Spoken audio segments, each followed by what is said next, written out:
시청자 여러분 반갑습니다. AI 아나운서 로아가 전하는 딜라이브 AI 위클리 서울입니다. 첫 번째 소식입니다. 마포구 주민들이 세종시 국민권익위원회를 찾았습니다. 합정동 군부대 이전을 촉구하는 14,000여 명 주민들의 바람을 담은 서명지를 제출하기 위해서였는데요. 이렇게 제출된 민원은 국방부에 전달돼 군부대 이전 논의의 물꼬를 틀 전망입니다. 보도의 조성엽 기자입니다.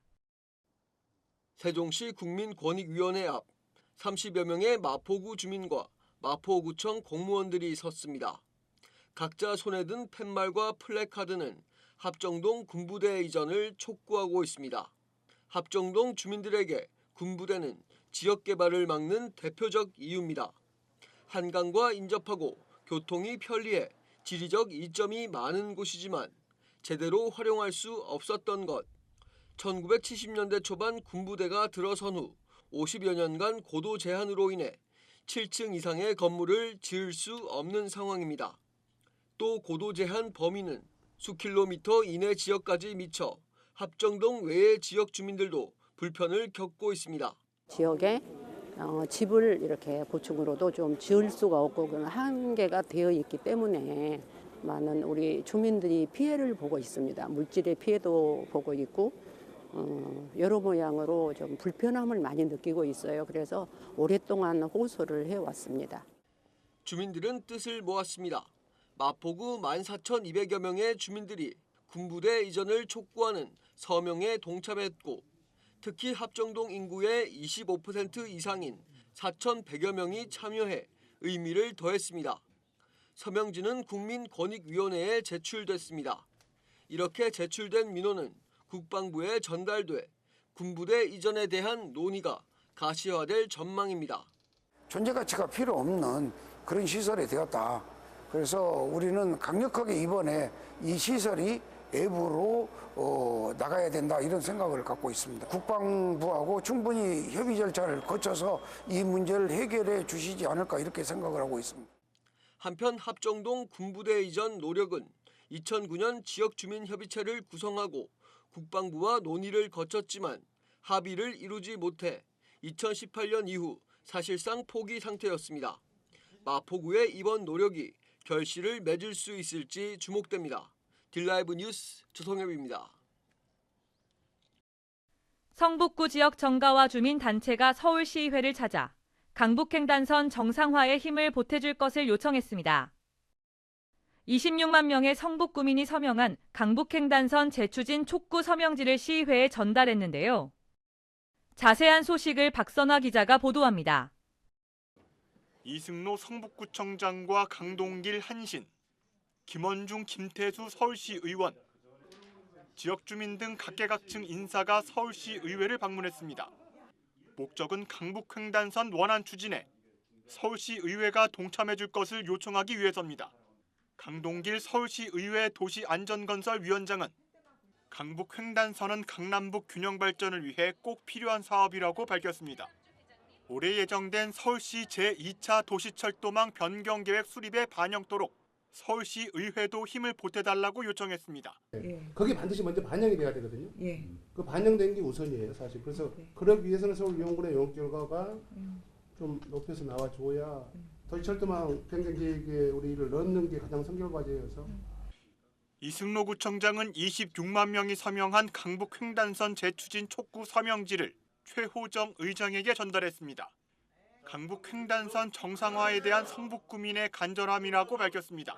여러 가지 조금 경제성 논리로만 가지고 보면 굉장히 취약한 부분이 있는데 강남북 간에 동서남북 간에는 원래 지역 균형 발전 이게 지금 우선이 돼야 되거든요.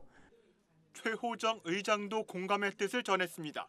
동북권의 교통 인프라 확충을 위해 시의회가 할 수 있는 역할을 다하겠다고 밝혔습니다. 어느 지역이든지 가장 중요한 게 철도인데 말씀 들어보니까 그 강북은 철도, 교통 인프라가 제대로 안 돼 있는 것 같아요. 좀 더 신경 써서 교통 약자가 없는 서울 만들도록 저도 함께 힘을 합하겠습니다. 한편 강북 횡단선은 양천구 목동에서 성북구 정릉을 지나 청량리를 연결하는 노선입니다. 지난 2019년 고 박원순 서울시장 재임 당시 지역 균형 발전 차원에서 추진됐습니다. 하지만 지난해 기재부 예비타당성 심의에서 경제성이 낮아 탈락했습니다. 딜라이브 뉴스 박선화입니다. 경기 침체가 장기화되면서 자치구마다 골목상권 경제 활성화에 안간힘을 쓰고 있습니다. 마포구는 관내 관광지와 주요 상권을 다니는 순환버스를 도입해 화제를 모으고 있습니다. 이상범 기자입니다. 마포 홍대 거리에 기적 소리가 울려 퍼집니다. 증기 기관차처럼 하얀 연기를 쉴 새 없이 뿜어냅니다. 난데없이 등장한 이색 풍경은 사람들의 이목을 단번에 사로잡습니다. 일단 버스가 너무 귀여워서 이제 타는 거 이제 너무 재밌었고 이제 안에서도 이제 다 귀엽고. 마포 순환 열차 버스가 운행을 시작했습니다. 버스 외관은 증기 기관차 이미지에 마포 캐릭터로 한껏 치장했습니다. 운행 목적은 골목 상권 활성화입니다. 마포 정점을 다니던 기관차를 형상화한 모양에 주민들은 추억을 되살릴 수 있고 아이들과 관광객의 눈길을 확 사로잡고 보고 싶은 마음입니다. 노선은 마포의 관광 명소와 상권입니다.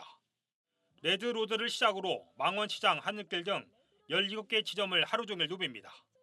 여기에 11대 상권도 포함됐습니다.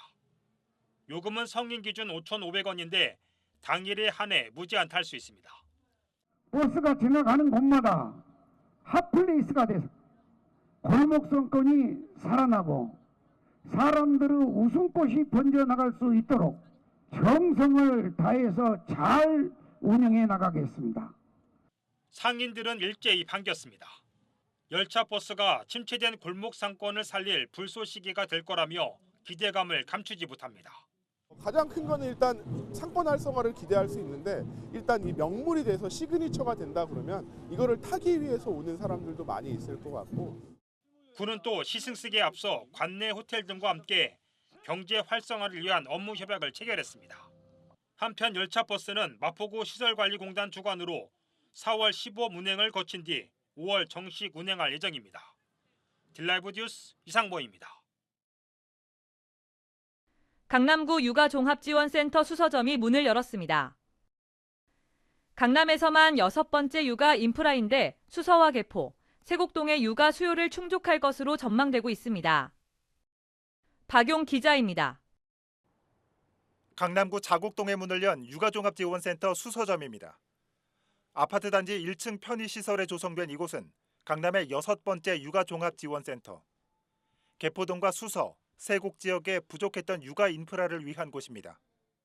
네, 저희가 이제 강남구 지역에 총 5개의 지점을 운영하고 있는데 이쪽 수서 지역에는 따로 지점이 없어서 또 부모님들이 평소에도 많이 원하시기도 했었고 또 이쪽에서 이제 지점이 또 하나 생기다 보면 이쪽 지역에 있는 그런 주민분들에게도 많은 도움이 될 것 같아서 또 계속.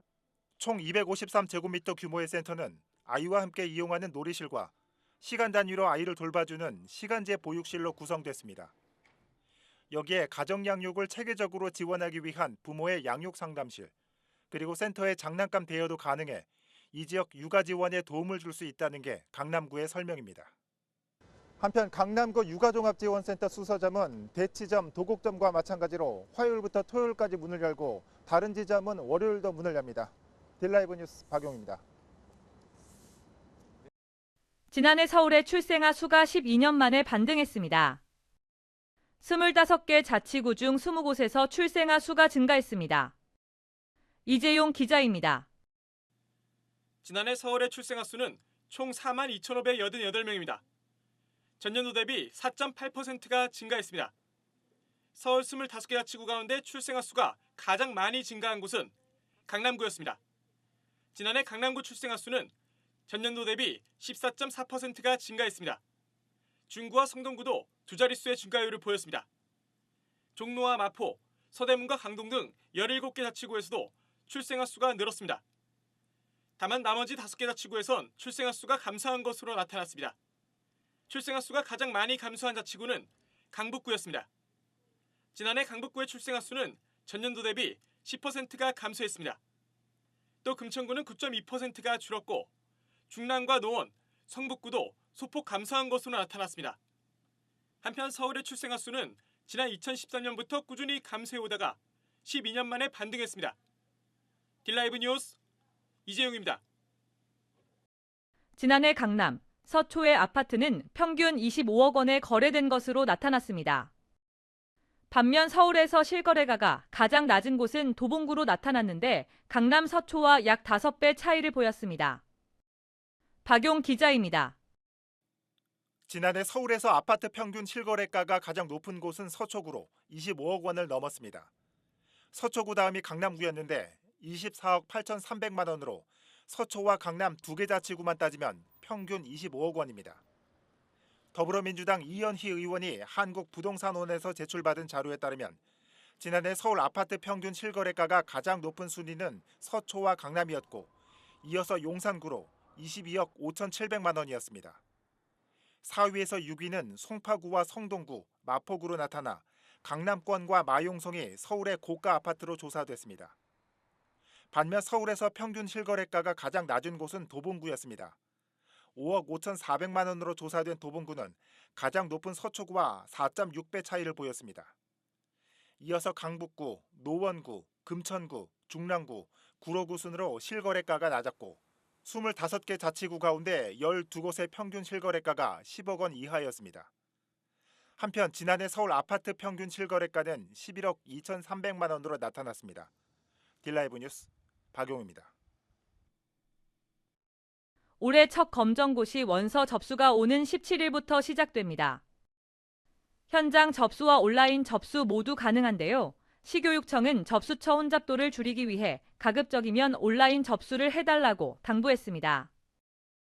시험 관련 일정을 이주협 기자가 정리했습니다.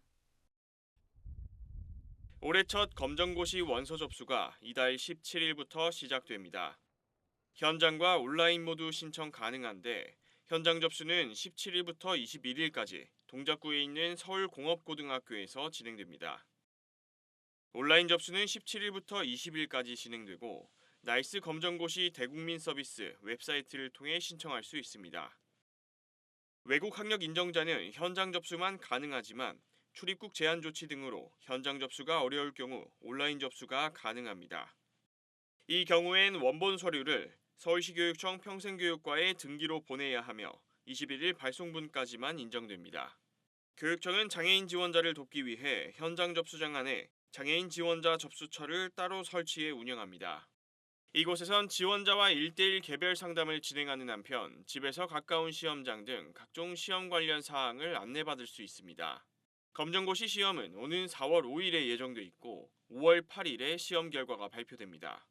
시험에 관련된 자세한 내용은 교육청 홈페이지를 참고하면 됩니다. 딜라이브 뉴스 이주협입니다. 신입생 배정 결과가 하나씩 발표되는 가운데 입학 시즌이 다가오고 있습니다. 매년 이맘때가 되면 입학 준비로 분주해지곤 하는데요. 서울시 교육청은 이달부터 3월 중순까지를 입학준비금 집중 신청 기간으로 정하고 신입생 지원에 나섭니다. 이주협 기자의 보도입니다.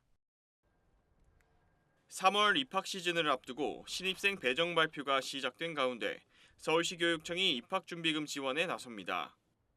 입학준비금은 교육청을 비롯해 서울시와 25개 자치구가 함께 마련하는 예산으로 신입생들이 입학준비에 필요한 물품을 자율적으로 구매할 수 있게 지원하는 제도입니다.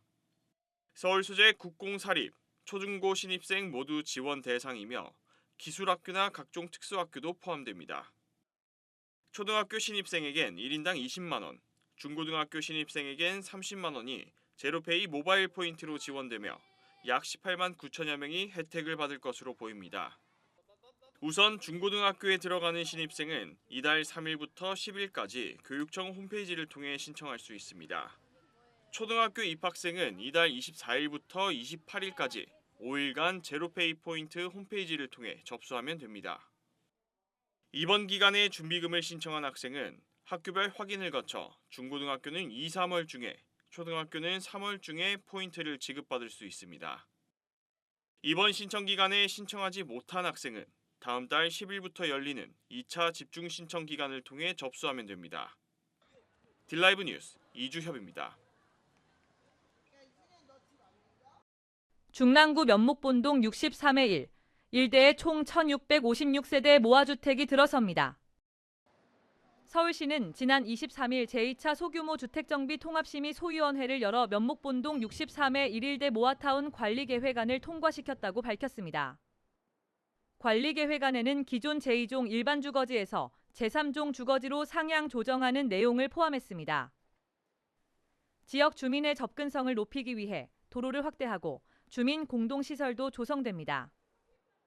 중랑구는 해당 지역은 노후 단독주택 비율이 75.8%를 차지한다며 모아타운 추진 시 주거 환경이 개선될 것이라고 전망했습니다.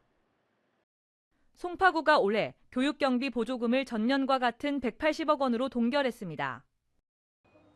구는 긴축 재정으로 인한 어려움 속에서도 교육경비는 삭감하지 않고 유지했다며 이 가치 밝혔습니다.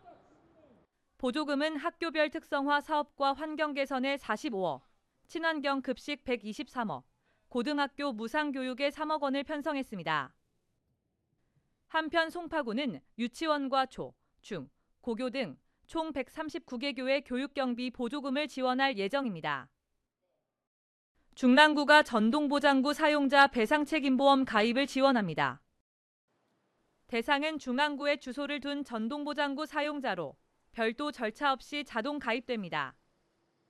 보장 내용은 전동보장구 사용 중 발생한 사고이며 제3자에게 입힌 대인, 대물 손해 보상도 최대 2천만 원까지 지원합니다. 보험 청구는 전동보장구 보험 전용 상담센터를 통해 가능하고 사고 발생일로부터 3년 이내에 청구해야 합니다. 이 시간 준비한 소식은 여기까지입니다. 딜라이브 AI 위클리 서울을 마칩니다. 시청해주신 여러분 고맙습니다.